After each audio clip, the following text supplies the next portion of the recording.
ГСП онлайн. Городские новости сейчас. Предприятие «Газэнергосервис Ухта» понесет ответственность за административное правонарушение. Его бывший сотрудник в интересах своей фирмы дал взятку чиновнику, руководителю Ухтинского Ростехнадзора. Денежные средства передавались за то, что должностное лицо без проведения проверочных мероприятий проставляло оценки о прохождении сотрудниками данной организации обязательных экзаменов в области промышленной безопасности.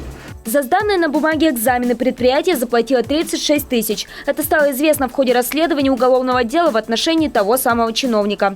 Прокуратура города возбудила административное производство в отношении юридического лица. В мировом суде вина была доказана. Пока постановление не вступило в силу, но если это случится, предприятию придется отдать в казну немалый штраф – 1 миллион рублей.